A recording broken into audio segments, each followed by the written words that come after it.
Hello everybody, I'm Keith Jones, your six-figure real estate wholesaler.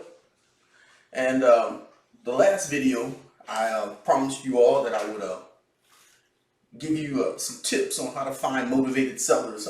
And I wrote down 6 tips on how and where we find motivated sellers to sell us those deals as wholesalers that we're going to pass on to sell those contracts to investors. Those end buyers for us are landlords and fix and flippers. But first, let me say thank you to all of those who left comments and asked questions and participated in the last video. And if you didn't see the last video we just started introducing you to what we're putting together. We're looking to build a community of six-figure real estate wholesalers. So last video wasn't as much as content, it was more of my story, how I got started, why I got started. We're going to go through some of that with and for you.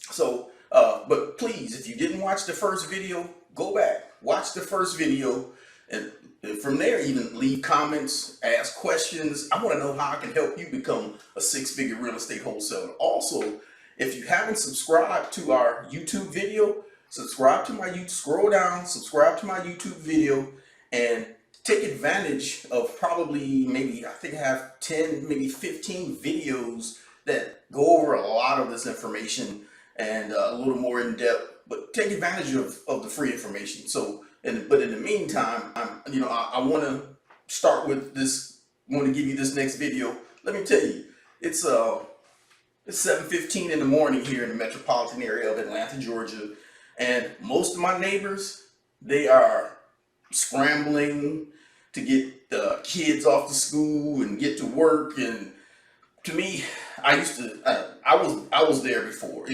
That's the rat race. I call that the rat race. After I do this video that I'm going to share with you all, I'm going to go downstairs in my basement, get about 1 hour exercise workout, come back upstairs, eat, shave, and shower, and start looking at some deals. But I thought I'd start this video. I wanted to do this video early this morning just because of that, because I call this section of what we're doing here getting out of the rat race. And really, you may be a person who's kind of still in the rat race. You may be watching this video after you got off work today. You may be watching this video on your lunch break. This is not going to be a very long video. But I am going to go over some details on how to find motivated sellers and so on.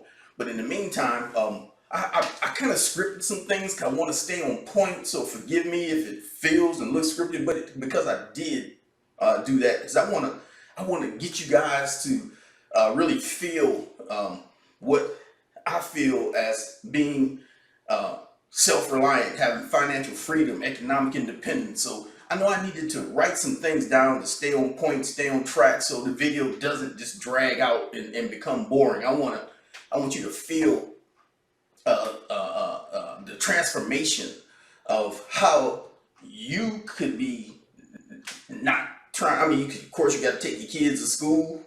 That's great, but just think if you could drop off your kids at school and come back home and open up your computer and start looking at some of the mailers that you sent out and the returning phone calls to those prospects who are sellers, lining up appointments to go view properties, meeting with buyers at some of those properties, depending on if you already have them under contract. Never take a buyer to see any of your properties until you have them under contract. You want to make sure that you have a binding contract with your seller before you start sharing them with your buyers. Just a little tip. But think about that. Just think about how this is Monday morning right now. Monday morning, it's May 6th, Monday morning, 2019. And again, I threw on some clothes so I can look reasonably presentable to help you, to do a video for you all, to help you feel like, wow, just think if I didn't have to go rush across town, get in that traffic, sitting, here in Atlanta, Metro Atlanta, traffic is horrendous. This time of morning, everybody's, I don't know why they call it rush hour. Everybody's in a rush for one thing, that's for sure, but they're moving slow. And to me, that's the rat race. That was another motivation for me not to, that was a motivation for me to make a change in my life. So I started studying real estate. I studied and tried a few things, but as I became more and more involved and interested in real estate, those paychecks were bigger. I could literally close a couple deals, 1 or 2 deals a month, and pay bills for 2-3 months at a time. And then all I had to do then is put on another layer of hustle so I could, get in position to close deals that I can have 4, 5, 6 months of my income in the bank. So, but again, I'm going to go over some details, but I just want to share some things with you. I'm going to be reading some stuff off some notes that I've taken, because I want to stay where this video doesn't drag out and get boring. So let me get to some. First of all, again, as I said before, I was where you guys where some of you are now, and that to me was the rat race. I don't want to. I'm not trying to tell anyone they need to or should quit their jobs, but for me, I wanted freedom. Being an entrepreneur equates freedom for me. Freedom. I wanted freedom probably more than I wanted the money. I would say I want freedom as equally as I wanted the money, because you got to have the money to stay free. So, freedom allowed me to hunt for more deals. The freedom allowed me to meet with more, evaluate more deals. Freedom allowed me to build my buyers list. Freedom allows my family and I to take vacations when we want. It allows us to start our day at the time of day. Now I do start early every day, Monday through Friday at least. Actually, I get up early every day. It's just that I don't have to get out. Excuse me. I don't have to get out and drive around, 20, 30 miles to work. And I get up and normally I get up, do some studying at my computer. I look at some of the deals that have come in with sellers and buyers and find out how I'm going to set up my day. Then I go downstairs and work out for about an hour. Then I come back up, eat, shave, and shower. I honestly never set appointments before 11 a.m. every day, Monday through Friday, because being a two-person operation from home, my wife runs the office, I'm in the field. We have the option to do things. Well, we have the opportunity to do desk work, returning calls, reviewing emails, things of that nature, setting up our appointments. And I really make it a point not to get out into the rat race traffic anytime I can. That's really important to me. Again, entrepreneur equals freedom. So I had a job. I had an 8-hour a day job. I worked 8 to 10 hours a day, 5 to 6 days a week. So I was there. But that motivated me to say, I gotta have more than this. That type of lifestyle was really death to my soul. I knew it had to be a better way. I just didn't want to do that until I just dropped dead. It just had to get to the point. I probably said this in the first video, but I'll say it again.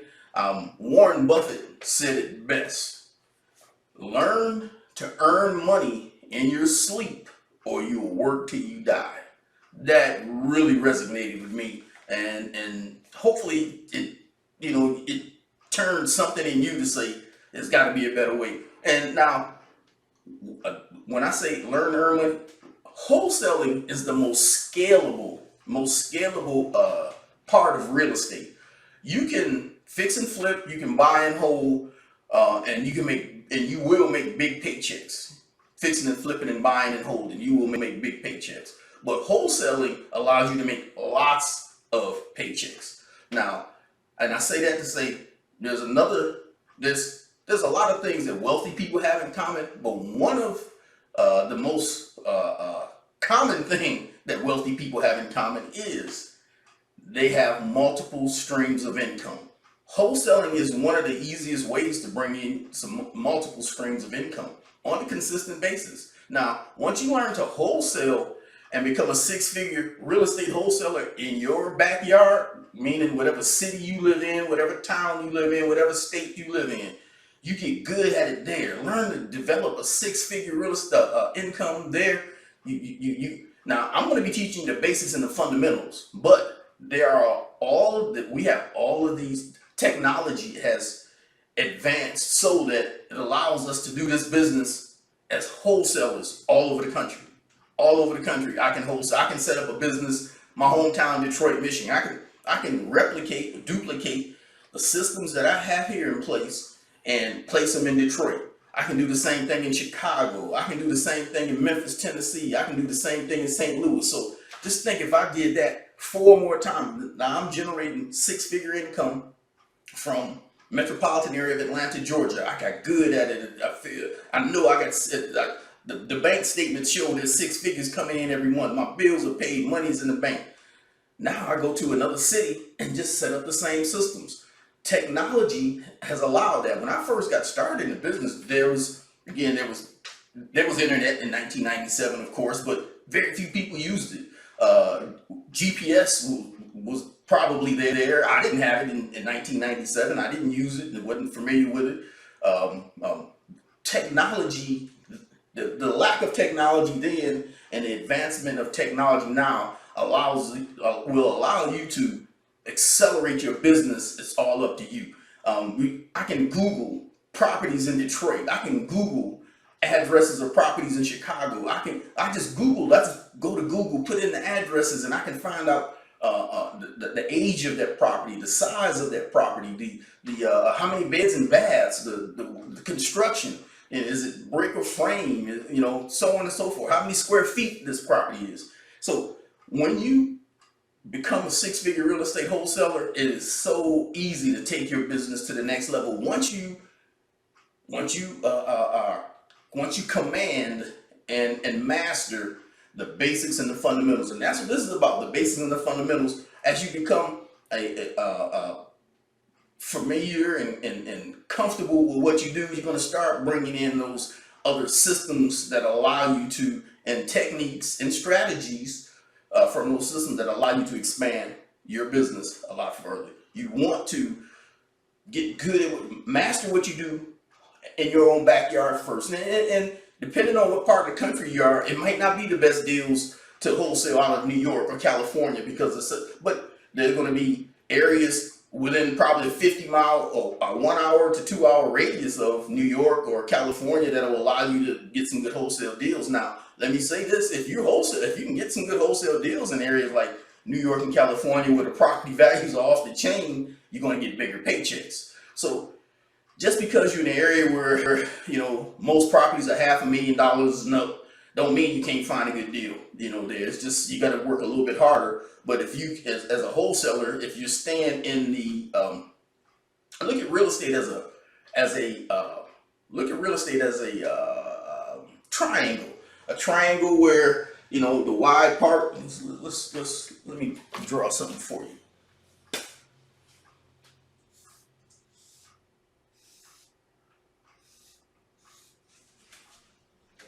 At the top here, the high-end real estate.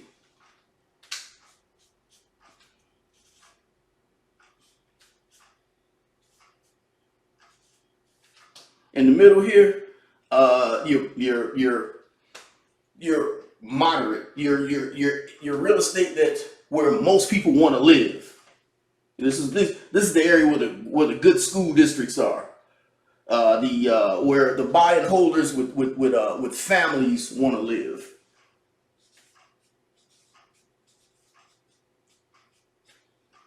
And this could be your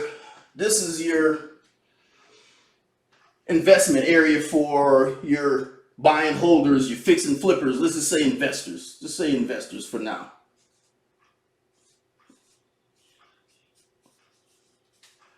Investors buy in those areas because investors that are buying in those areas, investors who are buying in these areas, expecting the property values to go up here eventually.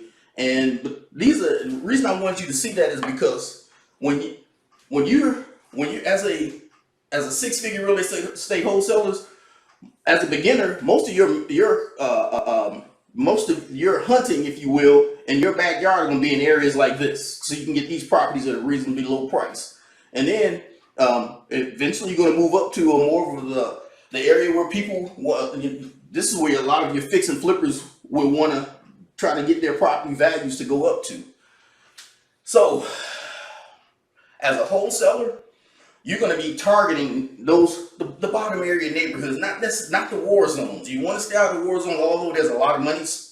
There is money to be made in the war zones, but you're not trying to. You want to stay somewhere between the top of this and the bottom of this. Let me grab more. This is the kind of area you want to stay right in here. You want your not the war zone. The bottom stuff is always most of the time going to be the war zone, but you want to stay between here and here, picking up properties that you're going to wholesale to the buying holders and the fix and flippers. And some of the war zones, depending on the type of city that it is, I had a buyer who were buying. This guy was buying. All he wanted was properties in the war zone. He was a smart guy. His thing was Beltline. Back about 3-4 years ago, here in metropolitan area of Atlanta, we still have, I should say, we had the Beltline. Now this guy was buying properties for me, $20,000-$30,000. That's all he wanted. Beltline. Smart guy. He knew exactly what he was doing. A lot of people, even some of my associates, I knew that he was doing the right thing, but I just let everybody have their own opinion. They're like, man, Keith, why you dealing with this guy? He's buying them, because I wasn't making a whole lot of money off of each deal, $2,500 here, $5,000 there, but I take it because he was a consistent buyer and he'd buy as many as I could have available. He'd close on them fast, so I was still making good money. Every one of those properties now, he was buying in the $20,000-$30,000 range, well over $100,000. Most of them probably $150,000 because that's a hot area right now. So get to know your area is what I'm trying to say here. Get to know, find out where the trends are going. Find out what's going on. Get to know the hang out with. Start going to some of your local real estate investor association meetings. You want to be a part of that community, but we also want you to be a part of our community. Become a six-figure real estate wholesaler. And be a part of the community that we're building. I want to teach you all how to not just wholesale here, in your backyard. Again, we're looking to help you take this as far as you want to go. The sky's the limit. Again, wholesaling is the most scalable part of real estate. You can do wholesaling all over the country. You just set up the same systems that you've mastered where you are. You do it where you want to go. And that's as easy as finding the wholesalers in that city that you're interested in. And if we do this as a community, just think about it. There's going to be six-figure real estate wholesalers joining our community from Detroit, from Chicago, from Philadelphia, from St. Louis, on and on and on. They're going to join us. So now you can once you've mastered becoming a six-figure real estate wholesaler in your hometown, now you can focus on taking some of that income, 10 to 15% of that income, and targeting a marketing campaign in another city that you're interested in. And now, because you have a six-figure real estate wholesaler partner, if you will, who's part of our community, that person is probably most likely they're building their buyers list. They're doing searches for deals, but you're going to find deals that they don't have. We do it all the time. We call that co-wholesaling. Here in metropolitan area of Atlanta, we co-wholesale a lot. A lot of our guys, and I got a co-wholesale deal that's closing this week. One of my associates who had a deal that his thing is short sales. He's a short sale master, if you will. In fact, he and I are going to be doing a collaboration sometime soon, maybe within the next week or two, where we're going to share some stuff with you all. But in the meantime, so he specializes in short sales, but he brought me a deal that I had a buyer for, and boom, we're gonna make some money this week. So co-wholesaling is very common. I got forms that that you'll fill out with your co-wholesaling partner that assure that you receive the income or your fee or your funds that you deserve for bringing a deal to your community partner, or bringing a buyer to your deal. You may know a buyer in that area that you could pass on that deal to. But in the meantime, like I said before, wholesaling is the most scalable part of real estate. You think about it. You got let's just round the numbers up. You got 100 grand coming from your local wholesale 6-figure real estate wholesale business, and you got 4 other cities that you've chosen, and you're doing one at a time. Now, don't jump out there and try to do 4 cities at one time. Get good at each city first. Generate the income from that first. But in the meantime, over a period of, say, what do you want to be in 3 years? So 3 years go by and you've got 5 cities, including the one that you live in, generating you 6 figures a month of income. 6 figures a year, 6 figures a month, but 6 figures of income. And now you feel good. That's $500,000 a year. Now, with $500,000 a year, it's easy to be a fix and flipper. It's easy to be a buy and holder, because when you're a fix and flipper or a buy and holder, you must put up 20% down payments. Hard money lenders, banks, whoever you deal with, you're gonna have to have 20% down payment. And as you got $100,000 to $500,000 of income coming in a year, that's easy to do. So, but let's talking about some of this, some of the details I have up here on the board. So, driving for dollars. Driving for dollars is a way to find good deals. I've made some very big paychecks driving for dollars. I've earned some very big paychecks. Now, driving for dollars have a lot to do with do you have more time? Do you have money? So depending on what you got going on, driving for dollars can be very beneficial. It's one of the first things that I kind of like to share with my students is driving for dollars, because most people the beginners in the business have a little more time than they have money, or they can make the time faster than they can make the money to make a difference. Now, driving for dollars consists of mapping out a neighborhood, an area, and start in your backyard. Start within a 2, maybe 5 mile radius of where you live. Start driving around and looking, and take a tablet with it. I take a legal pad with me when I'm out. I take a legal pad with something to write on, something to write with, and I write down the addresses. I drive, reasonably slow. Also, on my vehicle, my pickup truck, it says, I have signs on each side, left and right side, and the sign on the back that says, "We buy houses." And I tell you that to say, because when you're driving through some of these neighborhoods and you're just driving slow and you're creeping through, people start getting a little suspicious of why you're driving so slow and looking. So also, those signs have gotten me properties. I had a gentleman, I'm riding through an area of metropolitan Atlanta called Grant Park. I was riding through that neighborhood, and this gentleman saw my sign. He was sweeping out his driveway, and he saw my sign. He said, "Hey, you want to buy this one?" And of course, yeah, sure.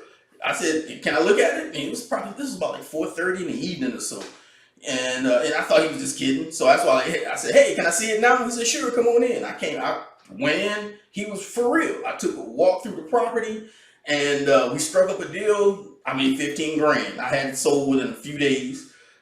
Made $15,000. I've done that numerous times. I was riding through an area of East Atlanta, and some guys who were cleaning out a front yard. They were manicuring it. It was overgrown. They were cutting it down. Oh, raggedy house. But it was a hot area, and I was driving for dollars. And I asked those guys. I just yelled out the window, "Hey, you guys want to sell it?" He goes, "Well, we don't own it, but I think the lady who owns it wants to sell it." I pulled over, parked my car, gave him one of my business cards, and drove on. Probably about a week later, this lady called me, wanted to sell the property, and I got it under contract, sold it. A couple weeks later, and netted 50 grand. Boom. Driving for dollars is powerful. Bandit signs. Now, bandit signs go hand in hand with driving for dollars, because you can literally kill 2 birds with 1 stone. Now, the thing about bandit signs is you have to be careful, because a lot of counties here in metropolitan area of Atlanta, they're not fond of bandit signs. Now, there are some counties that tolerate them more than others, but so you have to be careful with bandit signs. So if you're gonna put out bandit signs, I recommend that you put them out on like Thursdays and Fridays, and be either prepared to pick them up or prepared for code enforcement to yank them up, and you won't get any more calls. But bandit signs will get you some calls if you're consistent and you're putting out lots of them from sellers, but it'll help you also build your buyers list. So bandit sign can be a twofold, and it goes well with driving for dollars, because while you're out and about, you can put out bandit signs. I would recommend, if you're going to do bandit signs and you really want to see some results, you want to be putting out a minimum of 100, and you don't want to put them all in one area, because what they do when it comes to code enforcement, they look at bandit signs as being litter. So you got to be prepared. Now, bandit signs, also, you got to know where to put them. You don't want to put bandit signs with people driving by at 30, 40, 50 miles an hour. You want to put your bandit signs up, and you want to use black writing, and I'll show you what a bandit sign is in some later videos. Some of you are probably familiar with a bandit sign. You usually see them at the corner of a street, and because of the strategy of a bandit sign, you want to put it where people got to slow down to stop, or maybe even yield. But you want to put bandit signs where people have, can take time to read them and stop and write down your phone number, what have you. So bandit signs will work twofold with driving for dollars, because you can put out bandit signs while you're driving for dollars in particular neighborhoods. It's also going to help you build your buyers list, but you should be putting out a minimum of 100 signs at a time. Direct mail marketing. Direct mail marketing is one of my favorites, because you cover more ground at a time. Now, the key and the trick to direct mail, you do need to be able to set a budget. You want to be able to mail out, 500 a week. So you want to find out what it's going to cost you to do direct mailers, 300 to 500 a week. On the minimum, 300 to 500 a week on a consistent basis. You're going to be prepared to do direct mail for a minimum of, I would say, 6 months. You want to be, so once you get money from driving for dollars and your bandit signs, you have the money that you need to do direct mail. Or you could, depending on what your credit is like, apply for a credit card. A credit card, if you don't have one already, you can apply for a separate credit card that you only use for direct mail marketing. Try to get yourself a higher limit on it as possible, because if you can afford to spend probably maybe $1,000 a month off of that card and direct mail, you'll see some results. So direct mail is very important. Direct mail is one of my favorites, because when you're driving for dollars, you can only drive through so many neighborhoods, down so many streets a day, where you can write down the addresses and vacant and abandoned, and then just run. They don't have to be vacant and abandoned. They can be run down. They can be, you'd be surprised how many landlords who own these properties, but because of the way the tenants take care of them, as long as they're paying their rent, they don't care. So the houses look bad. But if they get a postcard or a letter from you, they may be interested in selling if the price is right. So that's why they don't have to be vacant and abandoned when you're driving for dollars. But you're looking for properties that just stand out in your neighborhood. You're looking for the worst looking house in a decent neighborhood. Those are the ones that are going to be have your best prospect for opportunity. Direct mail, again, I like it because you cover more ground. Now you're sending out thousands, hundreds to maybe even thousands of letters a week or a month. You're going to get calls. You're going to make stuff happen with driving for dollars. You're going to make stuff happen with bandit signs. Now you're making stuff happen with direct mail. Pre-foreclosure. Pre-foreclosure is another easy, because of technology right now, pre-foreclosures become easier to deals to find. There used to be a time when what we used to do is just get the newspaper and look for the sections. The sections of pre-foreclosures would come out in the legal section of the newspaper, I should say. We look in there for pre-foreclosures. These are people who have been served public notice. This is public information. That's why it's usually in the legal section of a newspaper. But now it's on the internet. You can Google a particular zip code and neighborhood, and you can find pre-foreclosures for sale that you could, depending on the time of the month now, pre-foreclosures, the first Tuesday here in Georgia anyway, and I'm almost sure it's most states in the country, but the first Tuesday of every month are foreclosure sales and auctions at the courthouse of whatever county you live in. So just say you live in Fulton County, Georgia. The first Tuesday of every month, the foreclosures are auctioned off at the courthouse steps of whatever county that is, down where this one would be, because it's Fulton County, downtown Atlanta. The auctions normally take place about 9 a.m. and they last to about 2 to 3 p.m. depending on how many properties are there. Now, let me say something about going. Let's go hold here. Those pre-foreclosure, those foreclosure auctions is another great way to build your buyers list. Those guys who are out there at those auctions, they are there to buy properties, and they're buying them cash. They're not walking around with millions of dollars in cash on them, but they have cashier's checks and so on. Some of them even have high-end credit cards, depending on what kind of company they're. But they're buying those properties cash. Those guys would love to be on your buyers list. So that's a good place to go to build your buyers list. But you want to be careful while you're down there, because while they're bidding on deals, they don't want to be disturbed. They don't want to break their concentration. But pre-foreclosure is another great way to find deals. So what I was leading to before I stopped at the courthouse steps, if you will, is that once you, for example, the first Tuesday of this month of May, the foreclosure auction is actually tomorrow. So all of those deals that come out on the 8th, you start looking for, trying to find those deals that didn't go to auction on the 7th. So those stuff is ready, just going to auction in June, the first Tuesday in June. Now you want to start sending those guys mailers, direct mail, say, hey, yeah, I know you about to, or you can, there's people who knock on doors, and that works. You're fine, but you gotta have your act together before you just knock on people's doors and say you about to, I read in public record that you're about to lose your house. Can we work a deal? That takes a little more skill, a little more experience, but it can work. But in the meantime, you could easily gather, say, 100 of those that are going to auction the first Tuesday of June and send them a letter.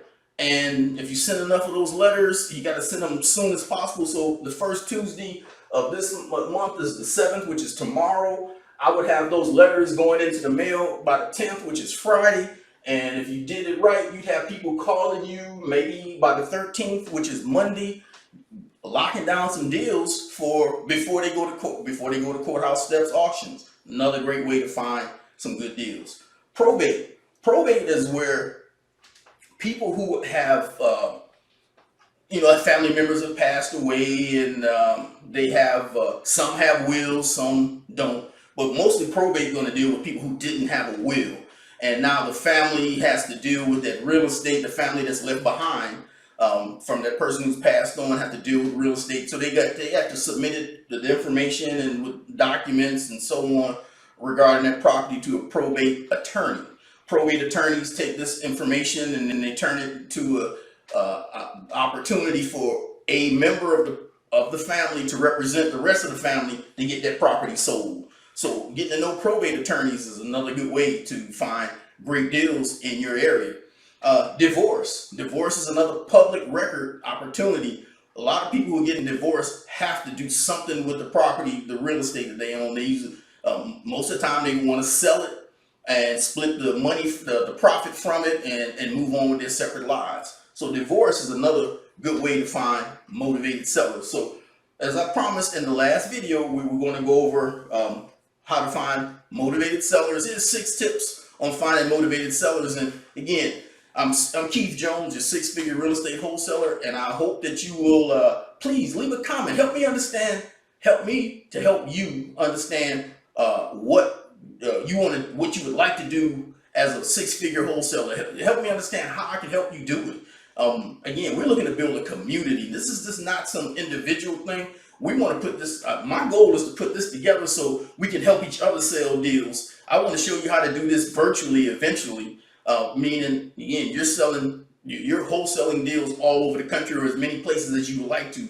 And when we build a community, it makes it a lot easier, because you're going to, as a community member of the 6-figure real estate wholesaler, you're going to have community members in other towns that can help you sell the deals that you may come across in their area. Believe me, nobody, there's no one wholesaler going to come across every deal in that area. You're going to come across deals that they're not familiar with. They're going to have buyers that you can link up with. Y'all can split the profit 50-50 using particular types of forms. We want to build a community. This is more of a movement. I want to help people have, like I said earlier, entrepreneur equals freedom. So I just want to share what I have, which is the freedom to do what I want to do the way I want to do it. I've been on this video for, it looks like 35 minutes. We're about to shut it down now. Then from here, I'm going to go change, put on my workout clothes. I'm going downstairs to work out, and then I'll eat, shave, and shower and get ready for the rest of my day. I'm looking at some deals that we want to either fix and flip or buy and hold. This is the basics and the fundamentals, you all. This is the basics and the fundamentals. A lot more to this. Scroll down, leave a comment. Let me know how I can help you. Subscribe to my YouTube channel. I have a lot of other videos that will help you. We talk about the same subjects and so on. But do what you got to do, because if you don't swing the bat, you'll never hit the ball. You got to take action. This is not a business where you can just look at, follow me on, looking at videos and things will start happening. Well, things will start happening when you take action. You got to get out there. You're going to drive for dollars. You got to put up your bandit signs. You got to do your direct mailers, and things will happen. And can you imagine? Now, they say that about 2%, you're going to get 2 to 4% return on the actions of all of these. But just think, if you're doing all of these, and you got to start somewhere. But once you get good at driving for dollars and you got income coming in, and your bandit signs are making you money, and the direct mail is making you money, you're doing all this together. Before you know it, you got an easy 6-figure real estate wholesaler income. Anyway, I'm Keith Jones, the 6-figure real estate wholesaler. I'm signing off, and I thank you for your time. I hope you guys have a great day. I'm about to go get my workout in. Talk to you later.